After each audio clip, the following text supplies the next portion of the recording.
Salut les filles d'Olympe, bienvenue dans les bulles de flow, ce défi un peu fou, vous concoctez 100 épisodes en 100 jours. Chaque bulle sera une respiration, une histoire ou un défi pour éclairer autrement nos différences, nos ressemblances et nos fameux possibles. Je suis Florence Hugui, facilitatrice des impossibles, et je vous emmène avec moi dans mes bulles d'expériences, d'anecdotes, de dialogue avec vous aussi, bien sûr. Allez, on respire et on s'envole. Nous voici pour ce nouvel épisode en 1872. 1872, c'est l'année où nous avons laissé Marie hier, au moment où elle venait de remporter une grande victoire, puisque grâce à sa pétition, les femmes avaient désormais accès à l'université de Genève. Mais cette année-là, pour la Genevoise, les choses ne font que commencer et elle va vivre encore quelques autres turpitudes, quelques autres aventures dont j'ai envie de vous parler maintenant. 1872, c'est aussi l'année des rencontres et de quelques alliances. Il faut savoir que Marie, on l'a entendu dans l'épisode d'hier, elle a voyagé pas mal avec son nouveau mari et puis elle s'est installée entre autres à Bienne et dans le canton de Berne. Et là, elle a découvert plein de cercles pacifistes et puis plutôt progressistes. C'est aussi là qu'elle a rencontré des personnes qui venaient de toute l'Europe et qui se posaient la question de savoir comment faire pour inventer un nouveau monde. C'était des réfugiés politiques, des journalistes et des penseurs, des penseuses peut-être aussi. Et c'est probablement dans ce réseau transfrontalier qu'elle a entendu parler d'une Bernoise particulière qui va jouer un rôle important dans la suite de sa vie, c'est Julie von May von Rüde dont nous avons parlé un peu hier. On va l'appeler Julie von May si vous êtes d'accord. Julie von May, elle est née Julie von Rüde, mais elle s'est mariée et donc depuis elle s'appelle Julie von May. Voilà l'histoire. Julie, elle est née en 1808. Soit 18 ans avant Marie. Elle est donc pas mal plus âgée qu'elle. C'est une autre génération, c'est un autre monde aussi. Julie, elle est originaire d'une vieille famille bernoise qui est propriétaire d'un domaine viticole dans le canton de Vaud. Et donc une famille plutôt bourgeoise, plutôt aisée, avec des moyens. Pas du tout le monde d'où vient Marie, qui elle était plutôt issue d'un milieu modeste, ce milieu d'ouvriers, ce milieu d'horlogers, très politisé, mais quand même très très modeste en termes de revenus financiers. C'est pas le cas de Julie. Julie, elle est bourgeoise. Clairement, elle vient d'un autre monde et elle va épouser en 1827 son cousin. Son cousin, il s'appelle Friedrich Amadeus Sigmund von May, ça ne s'invente pas. C'est un homme de lettres qui est théologien, qui est juriste, qui est passionné à la fois d'histoire naturelle, d'astronomie et d'homéopathie. Autant vous dire que c'est très large en termes de développement potentiel intellectuel pour Julie.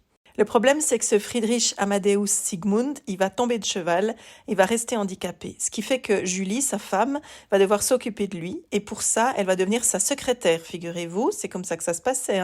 Elle va aussi devenir son assistante. Et puis, bien sûr, quelque part, sa mémoire. Parce qu'il est aussi dans une situation où sa mémoire a été altérée. C'est une vraie proche-aidante, Julie von May von Rüde. C'est ça, en fait, qu'elle va faire auprès de son mari. Elle va donc continuer de voyager à ses côtés parce que lui va pouvoir continuer de voyager, prendre des notes pour lui, elle va écrire, elle va compiler et c'est elle, en coulisses, qui va aider son beau-père à publier un ouvrage historique, Geschichte der Herrschaft Rüde, qui signifie Histoire du patrimoine des Rüdes. Une femme cultivée, mais une femme invisible, comme il en existait tellement à cette époque-là. En 1840, Julie, elle va avoir une fille. Elle s'appelle Esther, sa fille. Et le problème, c'est que justement, c'est une fille. Ce qui fait qu'elle va être très très mal vue dans sa famille, dans sa belle famille, parce que son beau-père aurait préféré un fils. Mais Julie, elle se tait. À ce moment-là, en tout cas. Mais son silence n'en dit pas moins. Elle réfléchit vraiment en profondeur. Et elle décide de s'engager en politique. En tout cas d'essayer de faire quelque chose, d'agir pour que les femmes ne soient plus confrontées aux situations qu'elles doivent vivre. La proche aidante à qui on reproche d'avoir enfanté une fille. Ça, Julie, elle n'en veut absolument pas pour ses descendantes. Julie, elle a rejoint l'Association internationale des femmes qui avait été fondée par Marie-Gueug Pouchoulin. On sait une chose, c'est que leur premier contact, il est dans ces années-là, dans les années de Bienne, dans les années de Berne, quand les cercles de la Ligue internationale de la paix et de la liberté réunissaient ces fameux intellectuels à la fois alémaniques et romans qui réfléchissaient à un nouveau monde. Et cette rencontre, pour elle, va tout changer. Ensemble, elles vont fonder à Berne une nouvelle association qui s'appelle l'Association pour la défense des droits de la femme.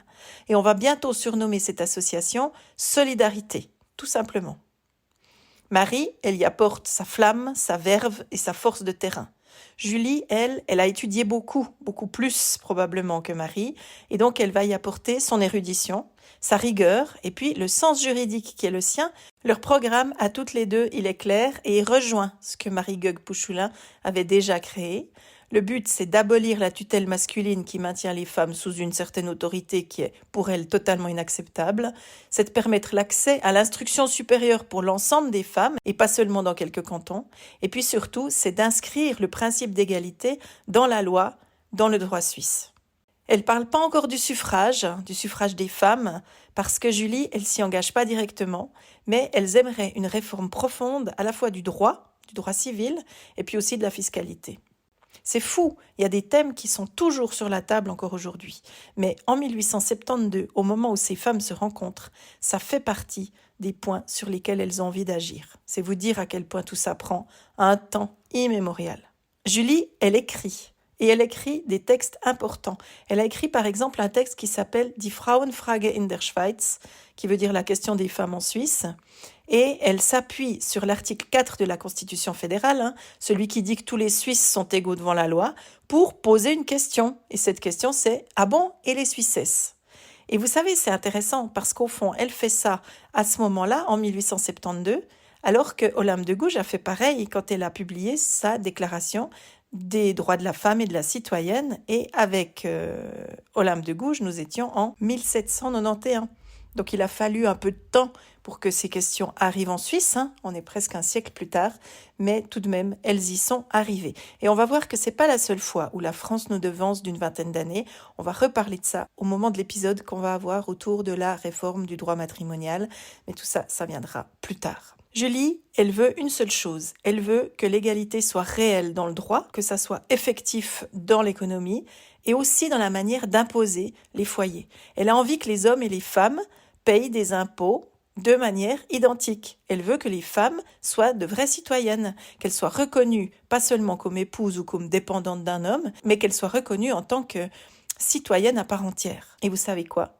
150 ans plus tard, cette question, elle est totalement d'actualité. Toutes les deux, avec leur nouvelle association pour la défense des droits de la femme, elles vont appeler les femmes à s'unir. Elles vont appeler les femmes à se constituer en association locale et à formuler des revendications. Et là aussi, on est dans des modèles qui existent encore aujourd'hui. Cette association, dont on a vu qu'elle s'était très vite fait rebaptiser Solidarité, permet au mouvement des femmes pour la première fois de prendre une dimension fédérale, parce que c'est l'ensemble des cantons suisses qui sont concernés, c'est l'ensemble de ces associations locales qui peuvent se fédérer pour arriver à se faire entendre au niveau de la politique nationale. Il y a des cercles qui vont se créer autant à Genève qu'à Lausanne, qu'à Berne ou à Zurich, et puis dans d'autres cantons bien sûr aussi. Les actions de ces cercles vont porter sur l'éducation, sur la lutte contre la pauvreté et puis sur le soutien aux prisonnières, parce qu'on en parle aussi très peu, mais c'est un sujet extrêmement important. Le rapproche à tous ces cercles, à toutes ces femmes qui s'engagent, reste assez prudente. On est quand même très mesuré dans la façon de vouloir se faire entendre, parce que le but, c'est surtout essayer de rester dans quelque chose de l'ordre des valeurs morales, je le dis avec des guillemets, mais tout en ouvrant la brèche. Cette première étape féministe en Suisse, c'est celle d'une parole féminine publique qui est plutôt structurée, qui est plutôt mesurée aussi, et puis qui, oui, plante quelques dagues dans la tradition, mais qui le fait avec pas mal de prudence et pas mal de délicatesse. Et comme toujours, ou comme souvent dans les milieux féministes ou dans les milieux d'engagement militant, les années vont passer et puis les efforts vont s'essouffler. Il faut dire que Marie Goegg-Pouchoulin, donc, elle vit des moments un peu difficiles. Parce que son amant Goegg, vous vous souvenez de son révolutionnaire de nouveau mari, il l'a quittée et il la laisse seule avec ses 3 enfants. Donc elle doit écrire, elle doit enseigner, elle doit traduire. En fait, elle doit travailler pour survivre. Julie, elle, reste très proche de Marie et leur amitié, elle va se poursuivre parce que on peut dire de Julie et de Marie à cette époque-là qu'elles sont dans ce qu'on appellera plus tard la sororité. mais surtout une sororité intellectuelle au moment où personne ne pensait que c'était un truc à la mode et que c'était un truc qui pouvait exister. Mais bon, Marie, elle vit ces moments difficiles, certes, mais c'est pas pour autant qu'elle va s'arrêter. Elle va continuer de participer à des congrès, elle va continuer d'écrire pour la presse de son pays, et en 1894, elle a alors 68 ans, elle est élue vice-présidente de l'Union des femmes de Genève. Et 2 ans plus tard, en 1896, elle va participer au premier congrès suisse pour les intérêts féminins. Elle lâche pas comme ça, Marie. Elle va retrouver plein de jeunes femmes dans ce congrès suisse qui la considèrent déjà comme une figure tutélaire, comme une sorte d'autorité, parce qu'elle a énormément œuvré et elle a énormément réussi à faire évoluer les choses. Marie va passer le témoin et elle va mourir à Genève en 1899, alors que Julie von May, elle va mourir peu de temps après à Berne, parce qu'évidemment elle a continué d'habiter Berne, et leur nom commence déjà à s'effacer un peu des mémoires.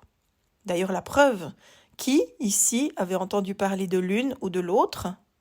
Personnellement, Marie Goeg, j'en ai entendu parler un petit peu, mais en tant que Marie Goeg et pas en tant que Marie Goeg-Pouchoulin, mais c'est peut-être moi qui ai trié. Et puis, Julie von May, très honnêtement, je l'avais jamais rencontrée sur mon parcours de lecture, de découverte, d'apprentissage de l'histoire des femmes suisses. Jamais. En tout cas, c'est pas à l'école qu'on nous en a parlé. Là, je crois que tout le monde sera d'accord avec moi. On est en 1899, on est en 1900 presque, et Marie et Julie sont toutes les deux décédées. Mais leur œuvre, elle va continuer. Elles ont bâti cette première architecture du féminisme suisse, elles ont créé des associations, elles ont fédéré des groupes, fédéré des engagements, elles ont donné envie aux générations suivantes de pouvoir continuer ce combat et de pouvoir continuer de faire entendre la voix des femmes dans ce pays. C'est certainement ça leur héritage, et c'est celui-là qu'on leur doit, et pour ça, on pourrait, vous croyez pas, on pourrait leur dire merci. Merci Marie, merci Julie.